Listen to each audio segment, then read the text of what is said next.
O que vimos até agora é apenas uma pequena parte da obra de Arquimedes na geometria. Sua maior obra é da esfera e do cilindro, em que ele determina as áreas e volumes de vários sólidos. Da esfera e do cilindro, usa o mesmo processo de definições, postulados e proposições adotados por Euclides, embora no tratamento de temas mais complexos.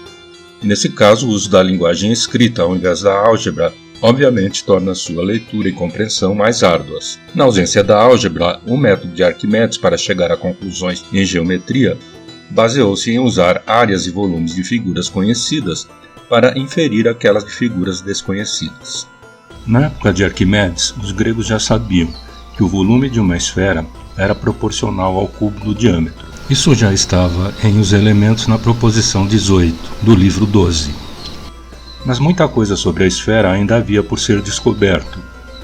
Comecemos com a área de sua superfície.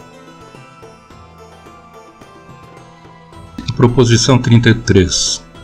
A superfície de qualquer esfera é igual a 4 vezes a área do grande círculo da esfera.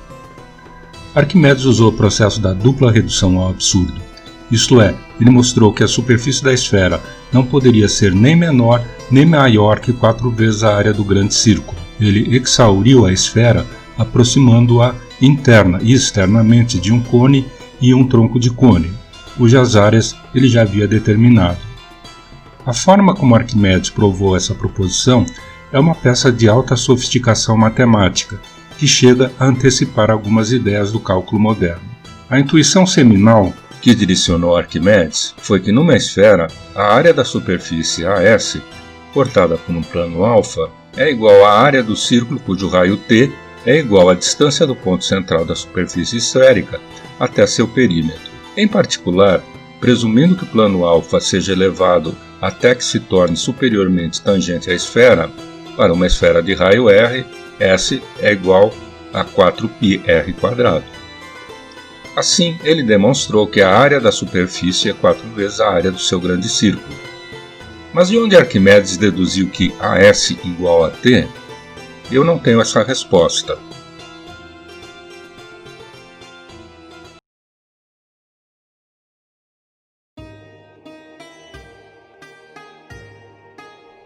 Toda esfera tem volume igual a 4 vezes o cone, cuja base é igual ao círculo maior na esfera e cuja altura é igual ao raio da esfera. Note que, como sempre, Arquimedes não se vale da álgebra, mas usa os volumes de figuras conhecidas, o cone nesse caso, para inferir o volume da esfera.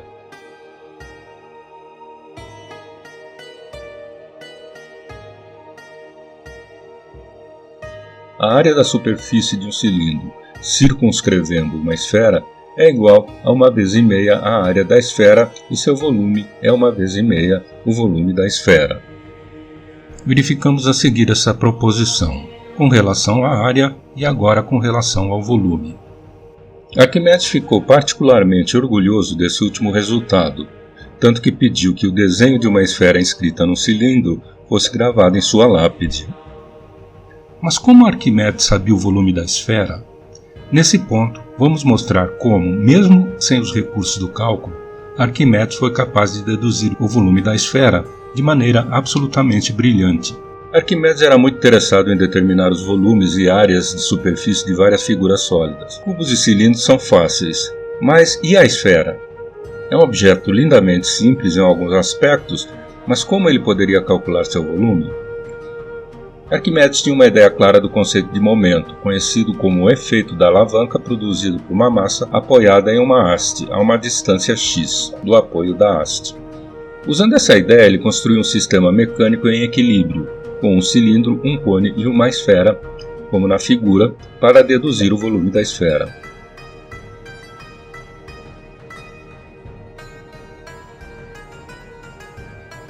Sejam os três sólidos com as relações especificadas no desenho.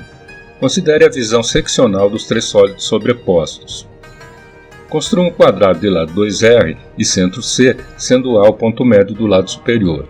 Esse quadrado, quando sobreposto a XX, gera um cilindro de diâmetro 2R. Construa um triângulo retângulo isósceles em A de base 4R, e quando sobreposto a XX, cria um cone cuja base tem diâmetro de 4R e altura de 2R. E construa um círculo com centro C e raio R, que quando sobreposto a XX, cria a esfera de raio R.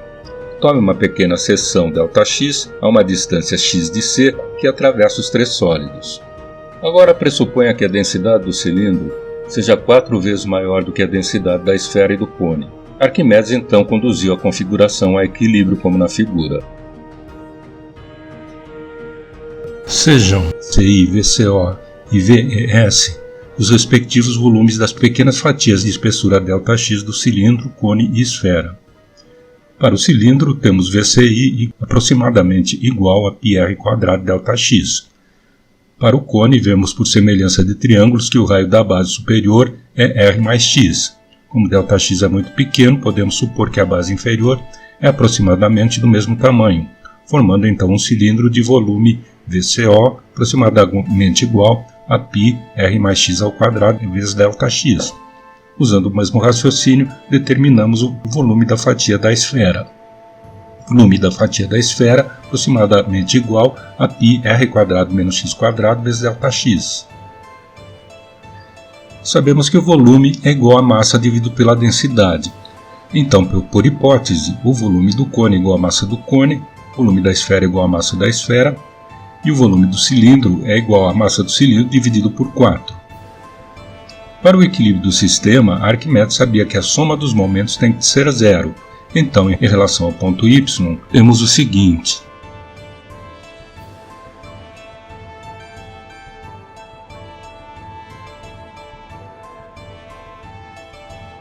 Finalmente, obtemos π/0 vezes ΔX igual a zero. Isso nos mostra que as estreitas faixas dos três sólidos estão em equilíbrio. Hoje podemos demonstrar, através do cálculo integral, que as três fatias estão perfeitamente e não aproximadamente em equilíbrio. Fica fácil agora extrapolar as três fatias para os três sólidos, pois podemos considerar os sólidos como massas concentradas em seus centros de massa. Temos então o volume do cilindro igual a 2πr², o volume do cone 2/3 πr³ e o volume da esfera, que é a diferença entre o volume do cilindro e o volume do cone, 4/3 de πr³. Com isso, ele mostrou que os três volumes estão na proporção 1:2:3. Assim, em particular, o volume da esfera é 2/3 do volume do cilindro.